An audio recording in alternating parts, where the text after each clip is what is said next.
बिस्मिल्लाहिर्रहमानिर्रहीम। ये आज का पैगाम 9th और 10th के उन बच्चों के लिए हैं जो आने वाले एग्ज़ाम में अपेयर होंगे।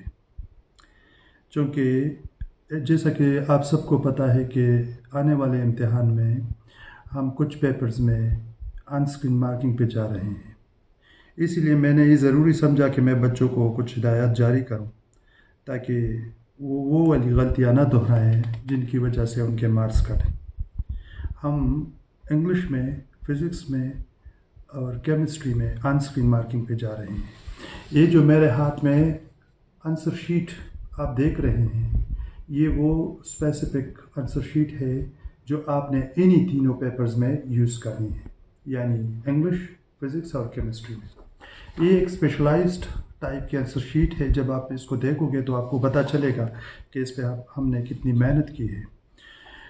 पहली जो बच्चों ने जो सबसे पहला काम करना है वो ये है कि इसमें रोल नंबर के लिए अलग से खाने दिए गए हैं, सब्जेक्ट के लिए अलग से दिए गए हैं और 9th और 10th के लिए अलग से एक कॉलम दिया गया है। पहले आपने अपना रोल नंबर लिखना है। रोल नंबर आपके जिस इनसे से स्टार्ट होती है, फ़र्ज़ क्या किसी का रोल नंबर है 1976, तो 19 में एक नंबर पहले आता है, तो पहले वाले खाने में आपने इधर से शुरू करना है। इस पे एक को आपने ब्लैक करना है। दूसरा जो 9 आता है तो आपने इस पे नीचे आके 9 को ब्लैक करना है। तीसरे में 7 आता है तो आपने 7 को तीसरे कॉलम में ब्लैक करना है और इसी तरह आप अपना रोल नंबर लिखेंगे। एक दूसरी और अहम बात, आपने सिर्फ और सिर्फ black ballpoint pen use करना है, यानी आपने कोई और स्याही वाला, कोई और इंक पेन यूज़ बिल्कुल नहीं करना, क्योंकि इसकी स्कैनिंग होगी और स्कैनिंग के लिए हमें ब्लैक स्याही चाहिए, तो आपने ब्लैक बॉल पॉइंट यूज़ करनी है। इसी तरह आपका जो सब्जेक्ट है तो इधर इंग्लिश लिखा हुआ है, दूसरे नंबर पे केमिस्ट्री है, तीसरे नंबर पे फिज़िक्स है, तो आपने इस खाने को मुकम्मल ब्लैक करना है। सब खानों को आपने मुकम्मल ब्लैक करना है।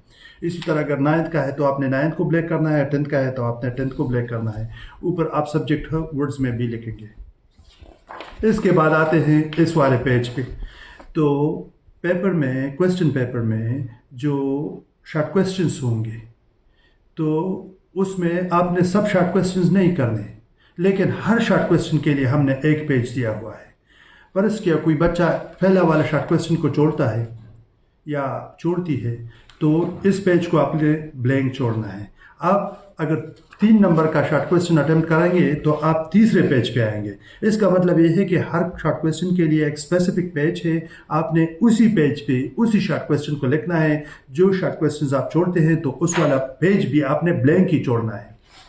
तीसरी बात यह है कि हमने क्वेश्चन पेपर में जितने शॉर्ट क्वेश्चन देंगे उसी के हिसाब से हमने इसमें पेजेस छोड़े हुए हैं।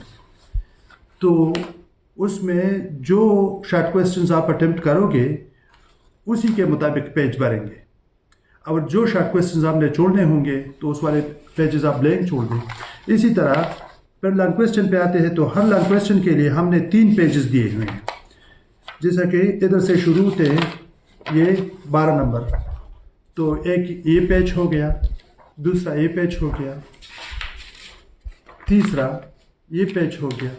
तो हर लॉन्ग क्वेश्चन के लिए हमने आपको 3 पेजेस दिए हैं, तो उसी लॉन्ग क्वेश्चन को आपने इन्हीं तीनों पेजेस में समोना है। आपको कोई एक्स्ट्रा शीट नहीं मिलेगी। आपने सब क्वेश्चन पेपर को इन 26 पेजेस में समोना है। तो दूसरी बात, आपने इस क्वेश्चन पेपर के साथ ब्लैक लिखाई के अलावा कुछ और नहीं करना है, यानी ना आपने इससे कोई पेज फाड़ना है, न आपने इसको इसी तरह डैमेज करना है ताकि स्कैनिंग में फिर मसला होगा। तो इन चीज़ों का ख्याल रखें। दूसरी बात यह है कि आपने इस पे लकीरें नहीं खींचनी, यानी आमतौर बच्चे साइड पे लकीर खींचते हैं, वो साइड पे लकीर खींचते हैं और फिर दरमियान में थोड़ी सी जगह छोड़ के उस पर लिखते हैं, तो वो आपने बिल्कुल नहीं करना, क्योंकि यही वाली जगह है, लकीरें ऑलरेडी हमने खींची हुई हैं, आपने इन्हीं के दरमियान लिखना है। एक और अहम बात, बच्चे आमतौर पे हेडिंग्स देते हैं, उसके लिए अलहदा से कोई पेन यूज़ करते हैं। वो हेडिंग्स आप बिल्कुल ब्लैक से सिंपल सी सादा अल्फाज में लिखते हैं इधर थोड़ी सी जगह पे, और اس کے لیے آپ نے اس پہ کوئی پھول وغیرہ نہیں بنانی، کوئی رنگین سیاہی نہیں یوز کرنی. ہیڈنگس کے لیے آپ نے اپنی جگہ کو ضائع نہیں کرنا. یعنی عام طور بچے کیا کرتے ہیں، ادھر بڑا سا ہیڈنگ لکھ دیتے ہیں، پھر اس کے پیچھے ادھر کچھ لائن چھوڑ کے آنسر شروع کر دیتے ہیں. تو چونکہ یہ آنسر شیٹ آپ کو اس لیے دیا جا رہا ہے تاکہ آپ رٹے سے نکل کے کنسیپچول پہ، یعنی جو آپ نے سمجھا ہے اسی کو اپنے الفاظ میں لکھ دیں. تو جگہ کا خیال رکھنا ہے. ایک اور اہم بات، آپ نے اس پہ کوئی گلکاری وغیرہ نہیں کرنی، اپنا ٹائم بچا کے رکھنا ہے. سمپلی آپ نے ادھر آنسر لکھنا ہے. یعنی ادھر سے اگر کوئی کویسچن شروع ہوتی ہے، میری بات کو غور سے سنیں، اس کو سمجھیں. یہ کویسچن نمبر 12 ہے. ادھر آپ نے آنسر لکھ دیا ANS، ادھر سے ہی آپ نے شروع کر دیا. لکیر کو درمیان میں بلینک بھی نہیں چھوڑنا کیونکہ جگہ مختص ہے، آپ کو زیادہ جگہ نہیں ملے گی اس کے علاوہ. تو آپ نے ہر لائن پہ لکھنی ہے جو آپ نے لکھنا ہے. آپ نے لکیریں نہیں کھینچنی. آپ اگر کویسچن ختم ہو جائے تو ادھر بہت زیادہ جگہ نہیں چھوڑنی.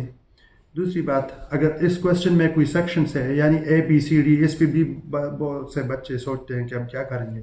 تو ادھر اگر آپ نے کویسچن شروع کر دی، ادھر تک سیکشن A ختم ہو گئی، تو ادھر آپ تھوڑا سا لکھ دیں سیکشن B، وہ شروع کر دیں، سیکشن C وہ شروع کر دیں.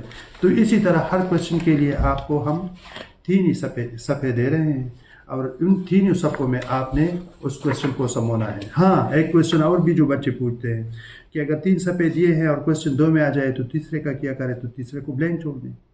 یعنی آپ نے صرف اپنا کویسچن لکھنا ہے. دوسرا جو بھی اس کے علاوہ ہیڈک ہے وہ ہمارا ہے، یعنی اس کو ہم سنبھالیں گے.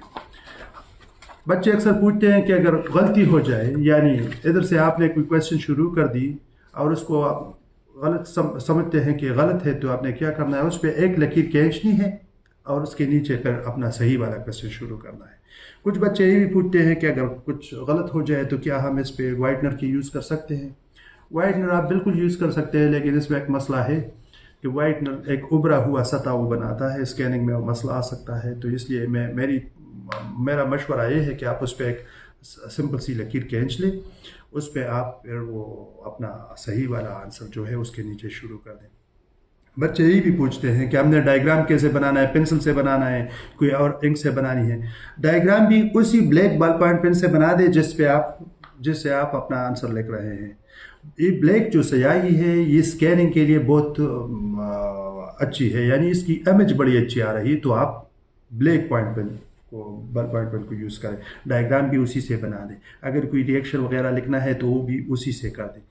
تو میری بات کا مطلب یہ ہے کہ آپ ایک ہی سیاہی والا پن یوز کریں، جگہ کا خیال رکھیں. یہ بات رکھیں ذہن میں کہ اوپر جو لکھا ہے کویسچن اسی کے مطابق اسی والا کویسچن اس جگہ پہ لکھ دیں. Thank you so much.